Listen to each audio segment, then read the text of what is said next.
আসসালামু আলাইকুম রহমতুল্লাহি ওয়া বারাকাতুহু। সকল দিনদার মুমিন মুসলমান ভাইয়েরা, ইনশাআল্লাহ আল্লাহ পাক আমাকে ভালো রাখছে। আশা করি আপনারাও ভালো আছেন। আপনাদের ফ্যামিলি, পরিবার, পরিজন, ছেলে-মেয়ে সবাই ভালো আছে এই কামনা করি। আল্লাহর কাছে সবাই ভালো থাকুক, সুস্থ থাকুক এই কামনা করি। আমরা সকলেই সকল ভাইদের সাথে মিলমিশ করে চলবো। আমরা কারো সাথে হানাহানি, মারামারি, ঝগড়াঝাটি আমরা এ থেকে বিরত থাকবো। কারো জাগা জমিন কেউ দখল করে খাবো না। কারো সম্পদ কেউই লুটপাট করিব না। কারো লেনদেন পানা থাকলে দিয়ে দিবেন, লেনদেন আটকে রাখবেন না। আপনি মৃত্যুর পরে আপনি এই লেনদেনের জন্য আপনার কাল কিয়ামতের মাঠে আল্লাহর কাঠ করে দাঁড়াতে হবে। যে সমস্ত ভাইয়েরা আছেন সবার কাছে উদ্দেশ্য নিয়ে আমি কথা বলি। মা বোনেরা, ভাইয়েরা, আপনারা যারা লে আপনি দেনাত আছেন, আপনার দেনা আপনি পরিশোধ করিয়া যাইতে পারলেই ভালো। আপনার টাকা আরেকজনে দিব এতে সন্দেহ থাকিয়া যায়। মৃত্যুর পরে কেউ কারো খবর লয় না। আপনার টাকা আপনি যদি কোথায় দেনা থাকেন আপনি মনে করে খেয়াল করিয়া আপনি আস্তে, আস্তে টাকা পরিশোধ যে ব্যক্তির কাছে পানা ওই ব্যক্তির কাছে পরিশোধ করে দেন। না দিতে পারলে তার কাছে ভাই ক্ষমা চেয়ে নিয়ে আপনি ক্লিয়ার হয়ে থাকেন। আপনি ভাই আপনি আমার কাছে কিছু টাকা পাবেন।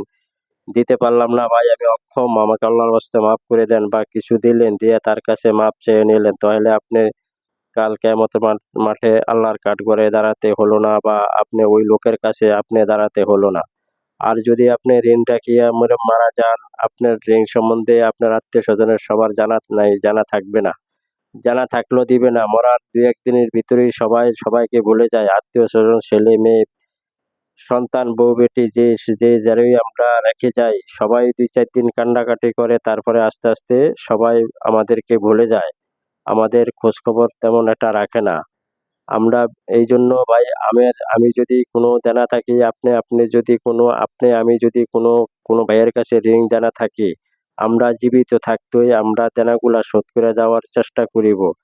আমরা না দিতে পারলেও তার কাছে ক্ষমা চেয়ে নিব বা মাপ চেয়ে নিব, বা কিছু হলেও দিয়ে যে ভাই আপনার কাছে আপনার তো আমি কিছু টাকা ঋণ আছি, দেনা আছি ভাই, দিতে পারলাম না, আমার দেওয়ার সমর্থন নাই ভাই, এই দিলাম, আপনি আমার আল্লাহর হস্তে দয়া করে মাফ করে দেন। তাহলে ভাই আপনার আমার মৃত্যুর পরে আমরা কিছুটা হলেও শান্তিতে থাকতে পারবো। আর নাহলে কাল কিয়ামতের মাঠে আমাদের এই কোনো আমল, আমরা কে কি আমল করি আমরা জানি না। আমাদের আমল কতটুক আল্লাহর কাছে গ্রহণযোগ্য হয়।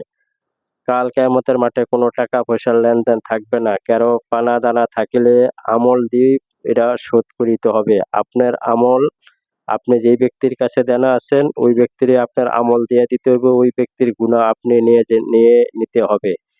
তাই ভাই আমরা কেউই গুনাহগার হইতে চাই না। আমরা সবাই দিনদার মুমিন মুসলমান ভাই। আমরা সবাই বেহেশতে যাইতে চাই। আমরা কেউই দোজখে যাইতে চাই না। আল্লাহ আমাদেরকে দোজখে নিতেও চায় না। আল্লাহ চায় যে আল্লাহ বেহেশতে সুন্দর বাগান বানাইছে আমাদেরকে বেহেশতে রাখার জন্যই, আমাদের জন্য এই নেয়ামত তৈরি করেছে। আমরা এই নেয়ামত ভোগ করতে হলে আমরা মানুষের পানা দেনা ক্লিয়ার করে যেতে হবে। আমাদের আমল যেন আমাদের ওখানে কাজে লাগে। আপনি একটা আমলের জন্য আটকে যাবেন, আপনার ভাইয়ের কাছে যাবেন, আপনার ভাই আপনাকে চিনবে না।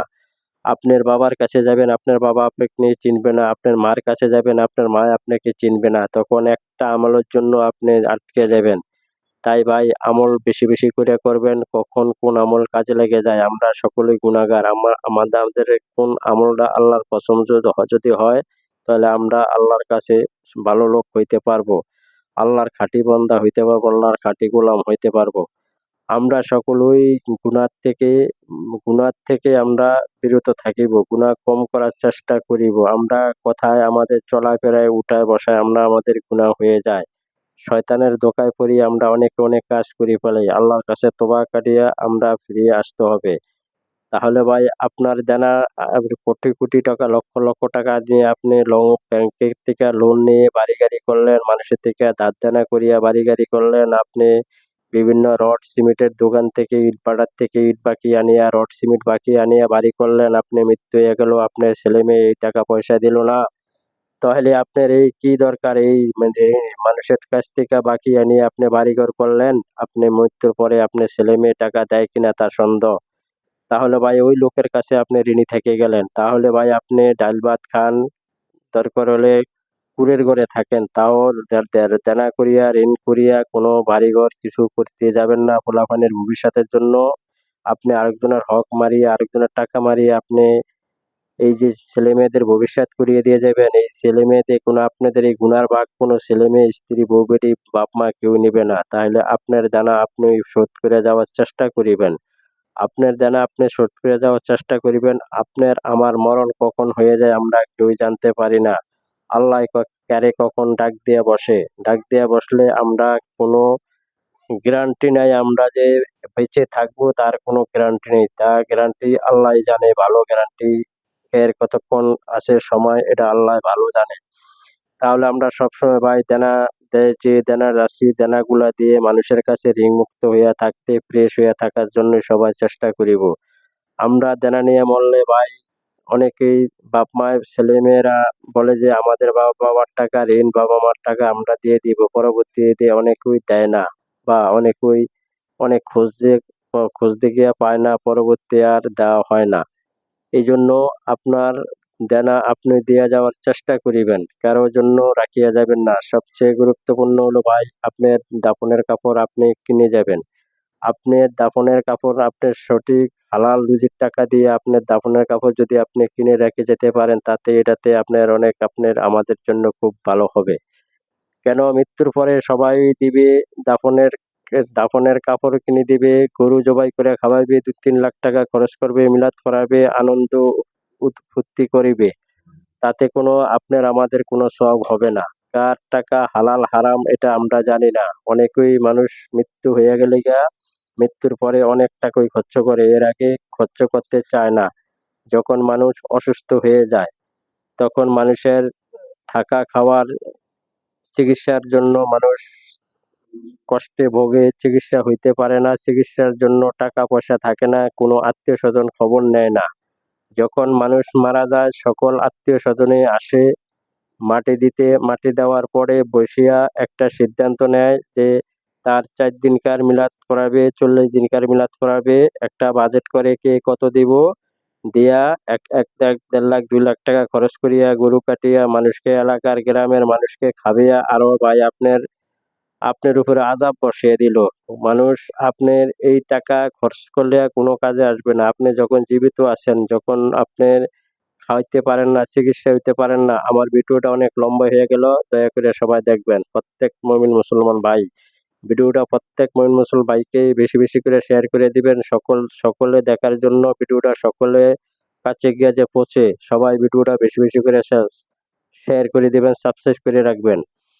তখন ভাই আপনারা আমরা যখন মৃত্যু হয়ে যায় আপনাদের আমাদের তখনই অনেকেই টাকা দিতে বাধ্য হয় নামের জন্য যে আমি এত টাকা দিলাম, আমি অত টাকা দিলাম যে ৪ লাখ ৫ লাখ টাকা দিয়ে অনুষ্ঠান করে হাঁস লঙ্কা করিয়া এতে মেজবানি করিয়া খাওয়াইতে গেলে আরো বদনাম হয়, কেউ পায় কেউ পায় না, এতে নিয়ে অনেক ঝগড়াঝাটি মারামারি ধরনের হয়, এরকমও দেখি আরো বদনাম হয়।